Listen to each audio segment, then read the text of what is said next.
బట్టతలతో బాధపడుతున్నారా? ఆధునితనమైన పద్ధతిలో హెయిర్ ట్రాన్స్ప్లాంటేషన్ చేయబడును. Face clinic, Hyderabad. నమస్తే, welcome to Suman TV. Power star ఆ పేరులో కిక్కి వేరప్ప. ఎస్, మీకు తెలుసు పవర్ స్టార్ అనేటప్పటికి పవన్ కళ్యాణ్ గారిలో రకరకాల కోణాల్లో ఒక్కొక్కరు ఒక్కొక్కటి కనెక్ట్ అవుతూ ఫ్యాన్స్ అయిపోతూ ఉంటారు. జనరల్ గా ఆయన యాక్టింగ్ కి పవర్ స్టార్ అని పేరు పెట్టి హార్డ్ కోర్ ఫ్యాన్స్ ఉంటే, ఆయన మేనరిజం, ఆయన సిద్ధాంతాలు నచ్చి పొలిటికల్ గా కూడా ఫాలోయింగ్ పెరుగుతా ఉంది. సో ఇప్పుడంతా పొలిటికల్ హీట్ నడుస్తోంది. ఇదంతా ఎందుకు డిస్కస్ చేస్తున్నానంటే, ఎప్పుడు జూనియర్ పవన్ కళ్యాణ్ గా మీ అందరికీ సుపరిచితులైన ఆ వ్యక్తి, ఆ జూనియర్ పవర్ స్టార్ గారు ఈరోజు అనుకోకుండానే వైజాగ్ లో మెరిసారనమాట. సో ఇప్పటి వరకు మనం టీవీ షోస్ లో చూసాం, సడన్ గా చాలా రియాలిటీ షోస్ లో కూడా ఆయన ఎంట్రీ ఇవ్వగానే నిజంగానే పవన్ కళ్యాణ్ గారు షోకి వచ్చారా అన్నట్టు గెస్ట్లు కూడా ఒక మెస్మరైజ్ ఫీలింగ్ తో మనం చాలానే చూసాం. బట్ ఇప్పుడు వైజాగ్ లో ఉన్న జూనియర్ పవన్ కళ్యాణ్ గారితో మనం మాట్లాడేద్దాం.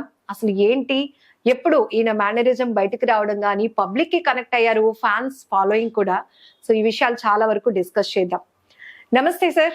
నమస్తే అండి. సో మీ పేరు అని అడిగేటప్పటికి జూనియర్ పవన్ కళ్యాణ్ అన్నారు. So that's a brand. So ఎలా కనెక్ట్ అయ్యారు? చాలా మందిని సోషల్ మీడియా చిన్న స్థాయి వ్యక్తులను కూడా సెలబ్రిటీలుగా మార్చేసింది.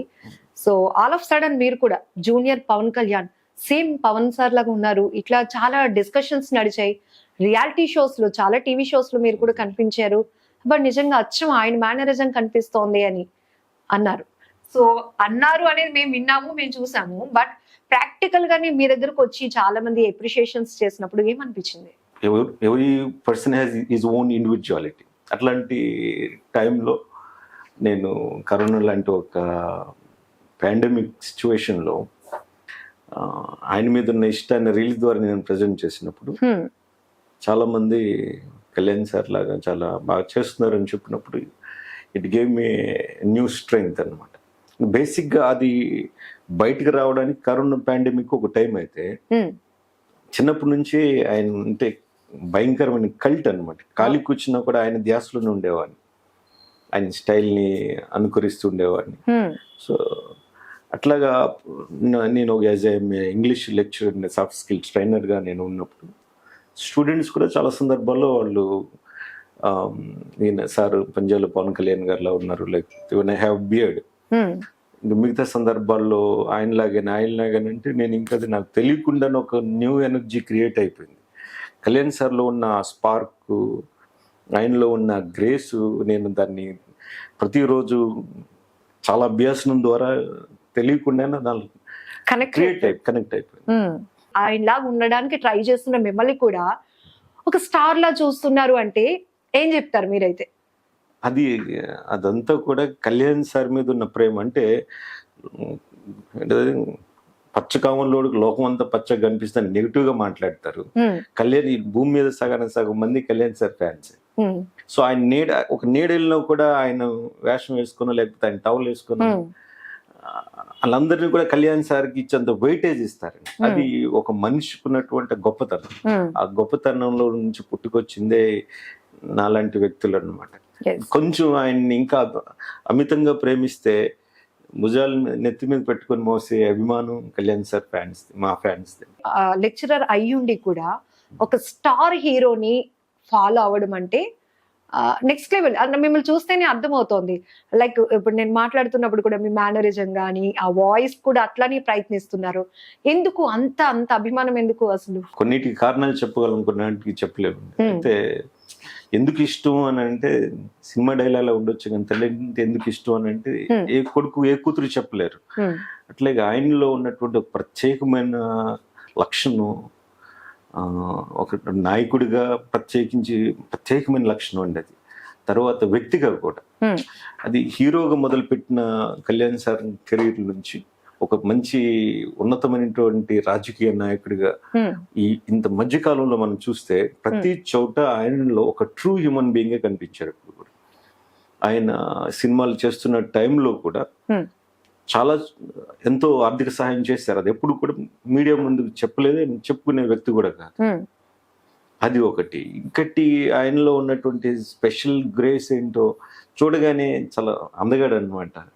అప్పట్లో సోహన్ బాబు గారు, ఎన్టీ రామారావు గారు ఇట్లా అనుకుంటే ఈ కాలంలో మా పవన్ కళ్యాణ్ గారు అందగాడు. సో అట్లా అట్రాక్ట్ అయిపోతూ ఉంటాయి. ఎందుకనంటే అంత డీపెస్ట్ ఆన్సర్ అయితే చెప్పలేము కానండి. తర్వాత ఏముంది గ్రాడ్యువల్గా ఆయనలో ఉన్నటువంటి ట్రూ లీడర్ ఇక సర్వీస్ డొమైన్లోకి వచ్చేయడం, రాజకీయంగా ప్రజలకు చెరువులో ఉండడం, ఇవన్నీ ఇంకా కూడా ఎంతో మోటివేట్ చేస్తూ ఉన్నాయి. I be like him, sir లాగానే ఉండాలి, ఆయనలాగా జీవించాలి, ఆయన ఆలోచన విధానం మనకు కావాలి, సొసైటీకి మన వంతు కాంట్రిబ్యూషన్ చేయగలగాలి, అప్పుడే కదా మనం ఆయన ఫ్యాన్స్ అని చెప్పుకుంటే సరిపోదు కదా అని. ఇట్లాంటి ప్రతి రోజు కూడా ఐ జస్ట్ క్యాలిక్యులేట్, రీడిఫైన్ చేస్తూ ఉంటాను. ఆయనలాగా నేను ఉన్నానా లేదా, ఆయన ఆ క్యారెక్టర్ నేను ఎంతవరకు అన్వయించుకున్నాను, ఇవన్నీ నేను అంటే అసెస్ చేస్తూ ఉంటాను. ఓకే. సో అట్లా ఒక హీరోగా పవర్ స్టార్ గా ఇష్టపడ్డారా, లేకపోతే ఇప్పుడు మీరు చెప్పారు హీరో టు పొలిటికల్ హీరో అని, సో ఇప్పుడు పొలిటికల్ లో కూడా ఆయన ఒక పవర్ఫుల్ పొలిటీషియన్ గా మీరు యాక్సెప్ట్ చేస్తున్నారా? అది చూసారా ఆ చేంజ్ కూడా? యా, అంటే ఏ ఒక్కరు కూడా ప్రాథమిక దశలోనే ఉన్నతంగా తయారు కాలేరు. బంగారం కూడా అది సెటైన్ పీరియడ్ దాన్ని ప్రాసెస్ చేసిన తర్వాత మాత్రమే మట్టి నుంచి బంగారంగా మారుతుంది. అట్లాగే పవన్ కళ్యాణ్ గారు కూడా మా నాయకుల వారు ఒక హీరో స్థాయిలో ఉన్నప్పుడు ఎలాంటి ఒక మంచి వ్యక్తిత్వం ఉందో అదే వ్యక్తిత్వం అది పునాదిగా పడింది. తర్వాత నుంచి ఆయన అంచెంచెలుగా అది ఆయనతో పాటు పెరుగుతూనే ఒక మంచి ఆలోచన విధానం కలిగిన ఒక నాయకుడిగా మారిపోయారు ఆయన. ఆయన కూడా వారాహి యాత్రలో చెప్పారు 10 ఏళ్ళు పట్టింది ఒక పరిణితి చెందిన నాయకుడిగా నేను మారటానికి అని చెప్పి. ఎస్, ఇలాంటివన్నీ, ఇలాంటి సిద్ధాంతాలు కానీ ఆయన చెప్పే స్పీచ్ కానీ ఎట్లా కనెక్ట్ అవుతారు మీరు అంతా? అసలు మనం ఒక మనిషికి వాళ్ళ మాటలను బట్టి కాదు, వాళ్ళు ఉన్న అంతర్గతమైనటువంటి విషయాలు చాలా దానికి కనెక్ట్ అవుతాం. It's not the point of one's appearance or his magic కాదు కదండి. అందులో ఉన్నటువంటి మనసు, అతని ఆలోచన విధానం ఇవన్నీ కూడా చాలా ఏముంటుంది మెచ్యూర్డ్గా ఉన్నాయి. సో అవి తెలియకుండానే ఒక మనిషి ఎప్పుడు ఆకర్షితుడు అవుతాడంటే ఒక మనిషిలో ఒక మంచి వ్యక్తిత్వం ఉండాలి. ఒకరి గురించి చెడు ఆలోచించకుండా సమాజానికి ఏదైనా చేయాలి, ప్రేమగా మాట్లాడాలి. ఇట్లాంటి ఎవరి దగ్గర చూసినా త్వరగానే ఎవరైనా అట్రాక్ట్ అయిపోతా ఉంటుంది. It's natural ఫెనోమెనన్. సో అట్లాగా ఆయన మాట్లాడిన చూసిన చూపులో కూడా ఎంతో ప్రేమ ఎత్తుకుంటా ఉంటాం. మాట్లాడిన నవ్వినా ఇంకా మాట్లాడుతున్నారంటే ఇంకా డీప్ గా కనెక్ట్ అయిపోతా ఉంటాం. సో అట్లాంటి వ్యక్తిత్వం ఉన్న నాయకులు వారు పవన్ కళ్యాణ్ గారు. ప్రతిరోజు ఇన్స్పిరేషనే. అంటే ఆయన్ని లైక్ చేయడానికి, ఆయన్ని ఫాలో అవ్వడానికి సో మెనీ కాజెస్ ఉన్నాయి అన్నారు. సో కొంతమంది మాట్లాడుతూ ఉంటే ఎలా వినాలి అనిపిస్తుంది, దాన్ని ఫాలో కూడా అవ్వాలనిపిస్తూ ఉంటుంది. It's a magic. Pavan Kalyan గారి వాయిస్ కూడా ఒక మ్యాజిక్ ఉంటుంది. ఈవెన్ ఇప్పుడు మీరు మాట్లాడుతున్నప్పుడు కూడా ఇంచుమించుగా దాన్ని ఫాలో అవటానికి ట్రై చేస్తున్నారు. Of course it's God gift. So మీరు లెక్చరర్ కాబట్టి లెసన్స్ చెప్పేటప్పుడు కూడా ఇదే మేనరిజం కంటిన్యూ అవుతుందా, లేకపోతే అక్కడ ఒక లెక్చరర్ గా బయట మళ్ళీ జూనియర్ పవన్ కళ్యాణ్ గా ఎట్లా? ఎక్కడున్నా కూడా, ఇంటి దగ్గర ఉన్న, కాలేజ్ లో సేమ్ పిచ్ ఏమంటాం, చెప్పాను కదండి, ఆ క్యాలిబర్ అలా క్యారీ చేస్తూనే ఉంటుంది. అది ఏంటంటే I don't want to be a certain artist గా కాదు. నేను ఇప్పుడు ఆర్టిస్ట్ నేను ఎప్పుడు అనుకోలేదు. నేను ఆయన నా ఏమంటా ఆయన ఒక ఇన్స్పిరేషన్, ఆయన నా రోల్ మోడల్. సో నా ఓన్లీ స్క్రీన్ మీద కనిపించినప్పుడు కనిపించే ఆ మాయ నాకు ఇష్టం లేదు. సో నేను నా నిజమైన నాయకుడి కోసం నేను నా మలుచుకున్న జీవితం ఏంటంటే వృత్తిలోనూ ఇన్ మై ప్రొఫెషన్ నేను అలాగే నా డ్రెస్ అవంతా అలాగే ఉంటాను, ఇంటి దగ్గర అలాగే ఉంటాను, క్లాస్ రూమ్ లెక్చర్ ఇచ్చేటప్పుడు కూడా ఎంతో కొంచెం వేరియేషన్ అప్పుడప్పుడు మరి ఇమిటేట్ చేస్తున్నారు అని పిల్లలు అలా కాకూడదని కొంచెం స్ట్రిక్ట్ మెయింటైన్ చేసేటప్పుడు యూజువల్గా I go my own style. Me students ఎట్లా మిమ్మల్ని ఎంజాయ్ చేస్తారు ఎవ్రీ మినిట్? సో ఫైన్, అంటే యాజ్ ఏ లెక్చరర్ గా వాళ్ళకి సర్టెన్ పాయింట్ ఆఫ్ టైం బాగానే ఉంటుంది. సో అది ఎక్కువ నేను క్యారీ చేయనండి. అంటే మళ్ళీ ఆ ఫ్రీడమ్ లో నుంచి లెర్నింగ్ పోతుంది. వాళ్ళు నేర్చుకోవడం అనేసి మళ్ళీ దాన్ని ఎంటర్టైన్మెంట్ గా చూస్తే I can't be the best teacher or best lecturer కదా. So in that regard, I just maintain moderate style. Again, once the lesson is over, again I go on my own style. Kalyan sir లాగానే వెళ్ళిపోతాను. So అది పిల్లలు enjoy చేస్తారండి. మీ అభిమాన నాయకుడిని అచ్చం అనుకరించడానికి ఒక్కొక్క టైం అంటే ప్రతిసారి ఎన్నిసార్లు ఆయన వీడియోస్ కానీ ఆయన స్పీచ్ కానీ చూడాల్సిన పరిస్థితి ఉండేది ఇంతకు ముందు? ఇప్పుడు మోస్ట్లీ మీరు కనెక్ట్ అయిపోయారు, మాకు అర్థమవుతుంది. అంటే ఆయన్ని ఇమిటేట్ చేయాలన్న కాన్సెప్ట్, సార్ని ఇమిటేట్ చేయాలన్న కాన్సెప్ట్లో ఎప్పుడు వీడియోలు చూడలేదు. సార్లో ఉన్నటువంటి ఆ డెప్త్ క్యాచ్ చేయాలి కదా మీరు. సార్లో ఉన్న ఇంటిగ్రిటీ ఏంటి, అసలు ఏం మాట్లాడతారు ఆయన, అసలు ఎలా మాట్లాడగలుగుతున్నారు, అవన్నీ ఎలా సాధ్యం అనేవి నేను ఆలోచించడం మొదలుపెట్టిన తర్వాత ఆయన కొంచెం అర్థం చేసుకోవడం మొదలుపెట్టాను. అక్కడ ఆయన సార్ చదివే పుస్తకాలు ఏంటి, ఆ పుస్తకాల్లో ఉన్న ఎసెన్స్ ఏంటి, ఎందుకు సార్ని అసలు ఏ విషయాలు ఇన్ఫ్లుయెన్స్ చేశాయి, ఇవన్నీ కూడా నేను కూడా ఫాలో చేయడం మొదలుపెట్టాను.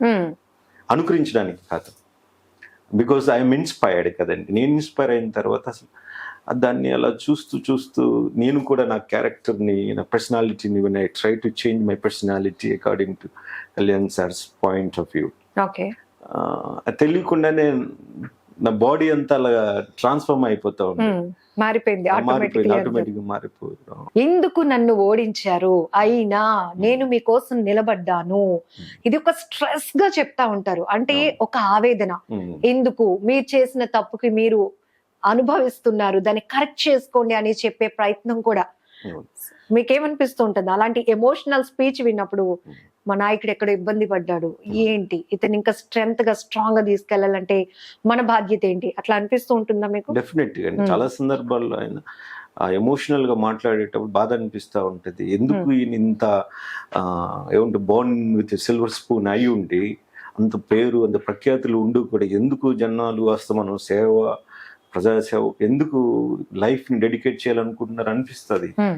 చక్కగా రోజుకి సార్ చెప్పినట్టు రోజుకి ₹1 సంపాదించే వ్యక్తి, 2 కోట్ల వరకు సంపాదించే వ్యక్తి ఎందుకు ఇండస్ట్రీలో, ఎందుకు పాలిటిక్స్లోకి రావాలి, నలుగురు చేత తిట్లు అనిపించుకోవాలి, జనాలు ఎంత మంచి చేసినా కూడా వాళ్ళు ఎంతో కొంత నిరుత్సాహపరుస్తూనే ఉన్నారు కదా. అంటే ఇదంతా ఏంటంటే ఒక నిజమైన నాయకుడు గెలుపుకి ఓటమికి ఎప్పుడు కూడా బెదరడండి, అలాగే ఉంటాడు. వకీల్ సభలో కూడా దాన్ని వకీల్ సభలో పెట్టారు కూడా, డైలాగ్ ఏదో ఉంది అంటే ఓటమిని గెలుపును ఎప్పుడు కూడా ఒకలాగానే తీసుకుంటారండి. సో అట్లాగే ఎప్పుడైతే నాయకుడు ఉంటాడో, ఒక నాయకుడు ఎలా ఉండాలో చెప్పడానికేనండి ఇవన్నీ కూడా. లైఫ్ అంటే సర్టెన్ టైంలో నేచర్లో జరిగే ఈ మ్యాజిక్స్ ఏంటంటే కొన్ని జరిగిపోయాక మనకు ఎండింగ్ రిజల్ట్ వచ్చిన తర్వాత it's all because of past అని అంటాం. అలాగే ఇవన్నీ ఒడిదుడుకులు రావాలి, ఏమంటారు మనిషి స్ట్రెస్ అవ్వాలి, దెన్ మనకు ఒక సెటన్ టైంలో ఒక ట్రూ లీడర్ అంటే ఇట్లా ఉండాలి అని చెప్పడానికి ఇన్సిడెంట్స్ జరిగాయి. అది దట్స్ వాట్ ఐ బిలీవ్. ఆయన అవన్నీ కూడా it's to shape him into perfect leader, great leader అండి. సినిమాల నుంచి రాజకీయం వరకు కూడా ఆయన్ని లక్షల మంది కదా కోట్ల మంది ఫాలో అవుతా ఉన్నారు. సో పాలిటిక్స్ లో కూడా he's one of the best hero అనిపించుకోవాలి. అలా ఉండటానికి కావాల్సిన సహకారం ఇవ్వటానికి సైన్యం అని పేరు పెట్టి కూడా ముందుకు వచ్చిన వాళ్ళు ఉన్నారు. బట్ ప్రెసెంట్ ఉన్న సిచ్యువేషన్స్ లో ఒక డెసిషన్ ఆయన తీసుకోవటం, ఇదే ఫాలోవర్స్ లో విభిన్నమైన అభిప్రాయాలు. బట్ మీరైతే ఏమనుకున్నారు? పవన్ గారు ఈ నిర్ణయం తీసుకోవడం రైట్ అనుకున్నారా, రాంగ్ అనుకున్నారా, ఏమనిపించింది మీకు? ఒక అధ్యక్షులు వారు పార్టీని పెట్టి నడిపించి అన్ని బాధ్యతలు మోస్తున్న వ్యక్తికి ఏది మంచో ఏది చెడో తెలుసండి. బయట నుంచి చూసే వాళ్ళకి ఉచిత సలహాలు 100 మంది ఇస్తారు. అట్లాంటప్పుడు మనం దాని గురించి ఆలోచించాలి. అని తెలుసు కదా, కొడుకు గురించి తల్లికి తెలుసు ఏది మంచో ఏది చెడు, ఏం చేస్తే బాగుంటుందో. ప్రతిదీ కొడుకుని అడిగే చేయదు కదా. అట్లాగే అధ్యక్షుల వారు కూడా ఏం చేస్తారంటే కొన్నిసార్లు కొన్ని నిర్ణయాలు తీసుకుంటారండి. ఆ నిర్ణయాలు తీసుకున్నప్పుడు వాటిని ఏకీభవించాలంతే. అబ్సల్యూట్లీ డెఫినెట్గా ఆయన ఒక మంచి నిర్ణయం తీసుకుంటారని నమ్మితే నమ్మకం అదే కదండి ఫౌండేషన్.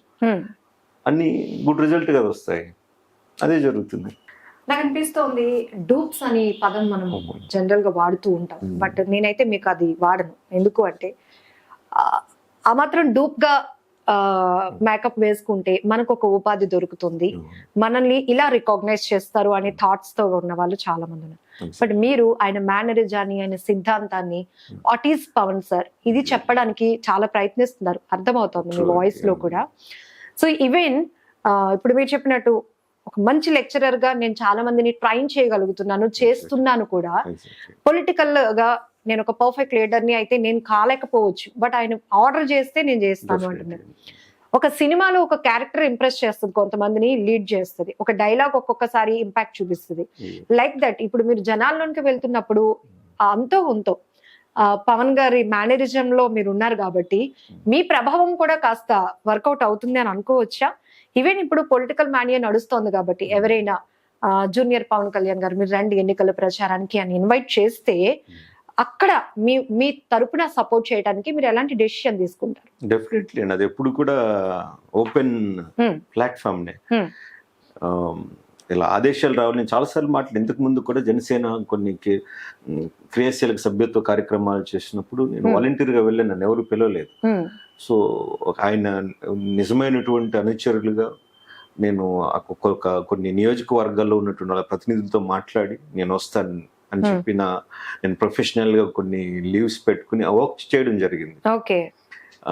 సో అది ఒకటైతే అలాగా కొన్ని 2-3 ప్రాంతాల్లో వెళ్ళి ఐ ఇన్స్పైర్డ్ మెనీ పీపుల్. అంటే మనం 100 మందిలో మార్పు తీసుకురాలేకపోవచ్చు, కనీసం ఒక్కరైనా మార్చగలం. ఉంటుంది భగవంతుడు నాలో ఇచ్చిన ఆ చైతన్యమో లేకపోతే ఆ స్ట్రెంగ్తో 100 మందిని నేను తయారు చేయలేకపోయినా అట్లీస్ట్ 1. ప్రతి గ్రేట్ చేంజ్ కూడా ఒకరితోనే మొదలవుతుంది అంటారు, అట్లాగే ఐ కెన్ బ్రింగ్. సో అలా చాలా సందర్భాల్లో వెళ్ళాను, మోటివేట్ చేయడం జరిగింది. సో అది ఆ బ్లెస్సింగ్ ఎప్పుడు ఉంటుంది, జనాలు నన్ను ఆయనలాగా ప్రేమించటమేనండి. అదే అంటే ప్రతి ఈ భూమి మీద ఉన్న గొప్ప మాయ ఏంటంటే అభిమానించటం, మన వాళ్ళుగా అందరు స్వీకరించినట్లుగా నాకు అందరి ప్రేమ దక్కడం, అది ఎస్పెషల్లీ మెగా ఫ్యామిలీ నుంచి నాకు అది దొరకడం అదొక గ్రేట్ బ్లెస్సింగ్ అనుకుంటాను. నేను నాగబాబు సార్ మాట్లాడినప్పుడు ఆయన ఎంతో చాలా వ్యక్తిగతంగా నన్ను అభినందించారు. ఎన్నిసార్లు కలిసారు పవన్ గారిని? ఆయన్ని నేను ఒకసారి సూట్లో కలిశాను. అప్పుడు ఆయన బిజీ షెడ్యూల్లో ఉండి నేను మీ ఇద్దరం యాక్సిడెంటల్ గా గ్రీట్ చేసుకోవడం జరిగింది ఇద్దరం. అనుకున్నప్పుడు మీరు చాలా బాగా చేస్తున్నారు అని ఆ మాట అన్నప్పుడు ఎలా అన్నారు? చాలా బాగా చేస్తున్నారు మీరు, చాలా బాగా చేస్తున్నారు అని అంటే థ్యాంక్ యూ సార్ అన్నట్టు ఇంకా ఆయన లోపు మిగతా వాళ్ళు రావడం జరిగింది. అది ఏ సందర్భం తర్వాత మరి ఇంకొకసారి ఎప్పుడు చెప్తాను, అది సమయం కుదిరినప్పుడు. సో అంటే కళ్యాణ్ సార్కి నా గురించి ఎంతో కొంత సోషల్ మీడియాలో చూడడం ఎక్కడో వినడం జరిగింది. అది కాబట్టి మిమ్మల్ని వెంటనే గుర్తించారు చాలా. నాగబాబు సార్ కూడా కొన్ని షోలు చేసినప్పుడు ఆయన ఓపెన్ గా మాట్లాడడం జరిగింది. కళ్యాణ్ బాబు అని చెప్పి నువ్వు దూరం నుంచి మోసం చేయొచ్చు జనాలని. అలా మోసపోయే అవకాశం ఉందంటారా? లేదనంటే ప్రేమతోనండి, అంతే. ఇప్పుడు ప్రేమ దేన్నైనా రికవరీ చేయగలదు, చీట్ చేయగలదు. జనాలు అంత ప్రేమ చూపిస్తా ఉంటే నా చెప్పినట్టు మనం ఆయన టవల్ వేసుకుని వైట్ డ్రెస్ వేసుకుని ఎవరు వెళ్ళిపోయినా పవన్ కళ్యాణ్ గారు అనుకుంటాం. అది అక్కడ జరిగే మాయ కాదండి, మనుషుల్లో ఉన్నటువంటి ప్రేమ, అంతే. ప్రేమ గుడ్డిదా అంటా ఉంటారు కదా, ఇట్లాగా మేమంతా ఆయన ప్రేమలో ఉంటాం ఎప్పుడు. సో అట్లాగా ఆ అభిమానం అది అలా కంటిన్యూ అవుతుంది. బాగా నచ్చి ఎక్కువ టైమ్స్ వాచ్ చేసిన మూవీ ఏంటి పవన్ గారు? సినిమాలు నేను చాలా తక్కువ చూస్తానండి, కానీ ఎక్కువ చూసింది వకీల్ సాబ్ చూసినట్టుంది సినిమా. అది కూడా దట్స్ సోషల్ కంటెంట్ ఉన్న సినిమా కదా. సో ఆ మూవీలో చూస్తున్నప్పుడు కూడా నేను చాలా బాధపడేవాడిని. అంటే సినిమా కళ్యాణ్ సార్ లాంటి సినిమా తీసుకోవడం, అది సొసైటీని ఇన్ఫ్లుయెన్స్ చేసే విధంగా ఉండడం, తర్వాత ఎట్ పాయింట్ ఆఫ్ టైంలో మగవాళ్ళందరూ ఇలా ఉండకూడదు, ఒక్కొక్కసారి మనం కూడా అలా ఉంటున్నామా ఏంటి మెసేజ్, ఇంట్రోస్పెక్షన్ జరిగిపోయింది ఆ సినిమా చూసినప్పుడు. అబ్సల్యూట్లీ మెన్ ఈజ్ మెన్ కదండి. అట్లాంటి కాంటెక్స్ట్ లో ఎవరినైనా మనం ఆ పాయింట్ ఆఫ్ వ్యూలో చూస్తున్నప్పుడు సడన్ గా ఈ సినిమా గుర్తొస్తే మళ్ళీ మూడు వెంటనే చేంజ్ అయిపోయింది. హ్మ్. సో అంత కనెక్టెడ్గా ఉన్న సినిమా నేను ఎక్కువసార్లు చూశానండి ఆ సినిమాని. మా ఏంటది చాలా ఫేవరెట్ మూవీ వకీల్ సాబ్ అనమాట. మిగతా అన్ని ఎంటర్టైన్మెంట్, ఫన్, సూపర్ అండి. ఇది best all time favourite movie. Pithapuram ఎన్నికల ప్రచారానికి వెళ్ళాలి అనుకుంటున్నారా? ఆహ్వానం అందితే రెక్కలు కట్టుకొని వెళ్తారేమో నాకు తెలుసు. బాస్ ఉండగా కట్అవుట్లు ఎందుకండి? ఇంకా మా బాస్, మా అధ్యక్షులు వారు ఉన్నారు అక్కడ, తిరిగేస్తారు. గ్రౌండ్ లెవెల్లో కాస్త అవసరం కూడా అవసరం అనుకుంటే దానికి ఎప్పుడు కూడా సంసిద్ధమేనండి మేము. ఆయన ఎంతో రిసోర్స్ అవసరం ఉంది, కష్టపడి పనిచేసే వాళ్ళు కావాలి ఆయన. సో ఒకవేళ రండి అని పిలిస్తే నేను డెఫినెట్గా వెళ్తాను. ఈ మధ్య కాలంలో కూడా తెలంగాణ ఎన్నికల్లో చూసినప్పుడు అక్కడికి ప్రయత్నం చేశాను, కానీ కొన్ని హైరార్కీలో కానీ లేక ప్రోటోకాల్ విషయంలో కొంత జాప్యం జరిగింది అక్కడ. లేకపోతే I would have done my best అండి ఇన్ తెలంగాణ ఎలక్షన్స్. ఒకవేళ మన సైడ్ ఎలక్షన్స్లో జరిగి ఒక ఇన్విటేషన్ వస్తే డెఫినెట్గా నేను వెళ్తాను, వెళ్ళి నా కాంట్రిబ్యూషన్ ఇస్తాను. ఎప్పటికి కూడా రెడీ. నేను డిసైడ్ అయిపోయిన April 7th ఒక డేట్ పెట్టుకుని అక్కడి నుంచి I'll be available for campaign. ఎవరైనా పిలిస్తే వెళ్తాను, స్వచ్ఛందంగా వెళ్తాను, వర్క్ చేస్తాను. అది అఫీషియల్గా కూడా చేద్దాం అనిపిస్తుంది. ఒకసారి ఎవరైనా ఇన్వైట్ చేస్తే బాగుంటుంది అని అనుకుంటున్నాను.